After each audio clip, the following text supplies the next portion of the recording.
Welcome to another video. इस video में बात करने वाले हैं कल की 2898 एडी मूवी में हमें हनुमान जी देखने को क्यों नहीं मिले। ये क्वेश्चन मुझे किसी ने कमेंट में पूछा था और लिटरली मैं इसका जवाब ढूंढा और जो भी पॉसिबिलिटीज हो सकती है उस पर हम चर्चा करेंगे। तो चलिए वीडियो को शुरू करते हैं। सबसे पहले बात करें कल की 2898 एडी यूनिवर्स की, तो इसकी जो स्टोरी लाइन है वो बेसिकली अश्वत्थामा को इंट्रोड्यूस करा के प्रभास का कैरेक्टर सेटअप करने भर की थी। अगर आप लिटरली मूवी की स्टोरी लाइन देखोगे तो आपको साफ साफ समझ में आ जाएगा कि इन्होंने विलन को सेट किया, इंट्रोड्यूस किया, ज़्यादा उसको दिखाया नहीं और अश्वत्थामा को स्टोरी लाइन्स के साथ साथ सेट किया और उसमें सामने से इनको कर्ण का पुनर्जन्म दिखाया और उसको एक्सप्लेन किया कि आगे चल के इस पर क्या हो सकता है और अपनी ऑडियंस बनाई। सबसे बड़ी बात ये थी अश्वत्थामा का मेन, मैं तो ये कह सकता हूँ कि अश्वत्थामा की ही फिल्म थी ये, ना कि कर्ण ना कि प्रभास की। यानी अमिताभ बच्चन ही हमारे लीड कर रहे थे, जया जी के पति जी, रेखा जी के एक्स। अलग अलग होते हैं क्या? हाँ भाई, तो बेसिकली हम बात करें अपने मेन टॉपिक की, तो हनुमान जी क्यों नहीं है इस यूनिवर्स में। देखो कल्कि के जो मेकर्स हैं उन्होंने बहुत ही स्मार्ट मूव लिया है कि हनुमान जी को स्क्रीन पर दिखाना कुछ ऐसी आम बात है नहीं, क्योंकि अगर हनुमान जी को आप स्क्रीन पर दिखाने में कोई भी गलती कर रहे हो तो आपका पूरा यूनिवर्स बर्बाद हो जाएगा और आप अगर अच्छे से दिखा रहे हो तो आपका यूनिवर्स यहाँ से यहाँ पहुँच जाएगा। मुझे पता है कि उतनी बड़ी गलती नहीं करते, पर हनुमान जी का टॉपिक अगर ये छूते भी तो उसको बहुत दूर तक ले जाना पड़ता, क्योंकि वो अलग ही दरिया हो जाता, क्योंकि हनुमान जी सबसे बड़े चिरंजीवी हैं और 8 चिरंजीवी में से एक हैं। तो बेसिकली वो भी इस यूनिवर्स में आएंगे, आज नहीं तो कल आएंगे, पर अभी वो उनको नहीं दिखा सकते क्योंकि उनका यूनिवर्स इतना बड़ा नहीं था, वो इतना बड़ा रिस्क लेते थे तो उनकी मूवी के लग जाते। और उन्होंने ये करके बहुत स्मार्ट मूव लिया, क्योंकि कहा यह जाता है कि हनुमान जी इस युद्ध में पार्टिसिपेट कर रहे हैं, उस युद्ध का रिजल्ट ऑलरेडी आ चुका है। कहने का मतलब ये है कि हनुमान जी जिस युद्ध को लड़ रहे हैं, जिस पक्ष से लड़ रहे हैं वो पक्ष जीत जाएगा, उसमें कोई भी संभावना है नहीं कि वो हार जाए। तो मतलब आप समझ रहे हो कि अगर इसको हनुमान जी को दिखाते हैं तो फिर अश्वत्थामा से एक दो फैट खा के पीछे चले गए ऐसा, तो हनुमान जी के साथ सीनैरियो क्रिएट ही नहीं कर सकते थे। हनुमान जी अगर मुक्का मारे तो सामने वाला विपक्ष फिर बहुत ही कम संभावना है कि वो उठकर खड़ा हो। जैसे कि आपने रामायण की कहानियां सुनी होगी, रामायण पढ़ी होगी, तो आपको बहुत अच्छे से अंदाजा होगा कि एक्चुअल में रावण से हनुमान जी का मुक्केबाजी वाली हुआ भी था। तो ब्रह्मा जी ने ऊपर से रोक दिया कि प्रभु ऐसा मत करो वरना रावण आपके हाथों मर जाएगा और प्रभु राम की प्रतिज्ञा खराब हो जाएगी। तो आप स्वयं समझ सकते हो कि हनुमान जी किस ग्रैंड लेवल के आदमी है यार। क्या बोला तूने? तो वो सब सॉरी आदमी नहीं है, वो चिरंजीवी महापुरुष हैं, भगवान है ऐसा कह सकते हैं।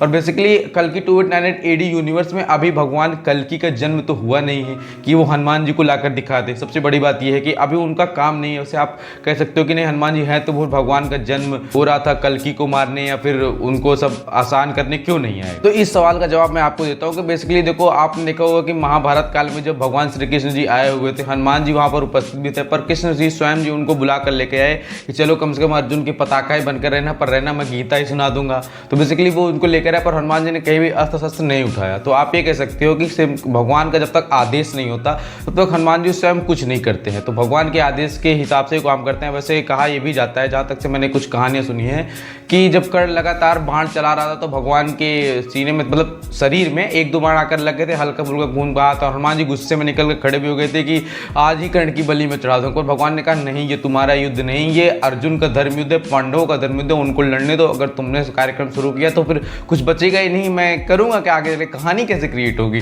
तो वो सब चीज़ें जो है, हनुमान जी का युद्ध है इसलिए हनुमान जी अभी नहीं आए हैं, अभी तो 8 चिरंजीवी बाकी हैं। सबसे पहले हमें इंट्रोड्यूस होंगे परशुराम जी की, जो कि कल्कि जी को शिक्षा देंगे।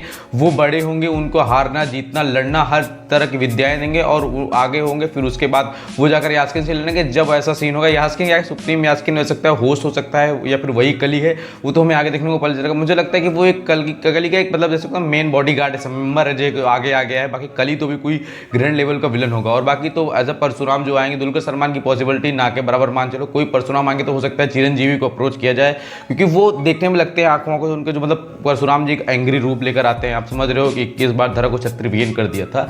तो तो परशुराम जी आगे आएंगे, पहले उनका इंट्रोडक्शन होगा, उसके बाद वो शिक्षा उच्छा देंगे, फिर उसके बाद आगे कहानी बढ़ेगी, फिर सब 8 चिरंजीवी मिल करके फाइट करेंगे, तब जाके कल्कि को कहीं हराएंगे। इसमें कर्ण वर्ण का भी जो भी रोल होगा, हो सकता है कर्ण की डेथ वगैरह भी फिर से हमें दिखाने को मिल जाए, और प्रभास को ऐसा कैरेक्टर सेटअप पे आगे कुछ बहुत कुछ इंक्लूड करके हमको दिखाने की कोशिश की जाएगी। वैसे तो हनुमान जी इसलिए भी नहीं है क्योंकि अभी कल्कि जी का जन्म नहीं हुआ है, और दूसरी बात कल्कि जी का जन्म कैसे होगा। वैसे तो संबाला जो जगह थी वो डिस्ट्रॉय हो गई है, क्योंकि वो ऐसा वांडा विजन में था, मतलब एक जहाँ पे कल्कि जी का जन्म होगा, बेसिकली पुराण में लिखा है कि वो एक क्वांटम रेल्म होगी। रेल्म मतलब है कि वो एग्जिस्ट नहीं करती, क्योंकि ऐसी जगह जहाँ पर सिर्फ और सिर्फ अच्छाइयाँ होगी, जो कि जिसका नाम है ज्ञानगंज। मतलब आप पुराण पढ़ोगे तो आपको आपको देखने को मिल जाएगा। वहाँ पर सारे चिरंजीवी तपस्या करते हैं, वहीं पर कहीं जगह कल्कि जी का जन्म होगा। उसके बाद फिर वो जो वास्तविक दुनिया में जब एग्जिस्ट करेंगे तब परशुराम जी उनको शिक्षा विक्षा देंगे, सब उनको सिखाएंगे। और अगले जो वेद व्यास हैं वो अश्वत्थामा जी के बनेंगे। वेद व्यास जी का काम होता है कि धर्म और ग्रंथों की सुरक्षा करना। तो अश्वत्थामा का अगला पद वेद व्यास जी होगा। अभी कोई ऋषि है, मेरे को नाम नहीं याद है यार, तो वो जो है उनकी रक्षा वगैरह कर रहे हैं। तो आगे चल के इस 8 चिरंजीवी मिल करके कल्कि से फाइट करेंगे। हनुमान जी इसमें इसलिए नहीं है कि पहले बात तो उनका युद्ध नहीं है, दूसरी बात यह है कि कल्कि वालों ने स्मार्ट मूव लिया। अगर हनुमान जी को दिखाने की कोशिश भी करते हो, दिखा भी सकते हो, फिक्शन जो भी है। अश्वत्थामा के माथे से मणि तो भीम ने निकाली थी, पर उन्होंने दिखाया कि भगवान श्री कृष्ण निकाली, तो वो हनुमान जी को भी दिखा सकते थे पर उन्होंने नहीं दिखाया, क्योंकि वो स्मार्ट मूव है। अगर वो ऐसा दिखाते तो उनके यूनिवर्स पर कतल हो सकता था, समझ रहे हो। और वैसे प्रशांत वर्मा सिनेमैटिक यूनिवर्स आपने देखो कि हनुमान जो मूवी थी उसमें उन्होंने हनुमान जी को दिखाया, पर चेहरा तो नहीं दिखाया। उस ग्रैंड लेवल पर उन्होंने दिखाया कि हाँ ठीक है हनुमान जी आ रहे हैं। तो वो सब चीज़ें बहुत ज़्यादा मायने रखती हैं। दिखा सकते थे पर दिखाया नहीं, ये अच्छी बात है। और आगे देखने को मिलेगा, ये मेरी गारंटी, क्योंकि मुझे पता है कि बिना उनके स्टोरी लाइन कंप्लीट नहीं होगी, बिना उनकी युद्ध कंप्लीट कैसे होगा। तो आई होप वीडियो पसंद, वीडियो को लाइक करना, वीडियो को शेयर करना। मिलता है नेक्स्ट वीडियो में रिव्यू के साथ। आई होप आप सब ठीक हो।